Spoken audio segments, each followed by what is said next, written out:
दुइया गोरत के कारणवा बहरा सुगनावा गईले होरा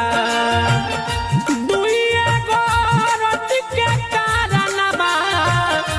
बहरा सुगनावा गईले होरा के कर करेले मजूरिया के कर करेले मजूरिया अभिले खबरिया ना पे थैले राम के कर करेले मजूरिया अभिले खबरिया ना पे थैले राम।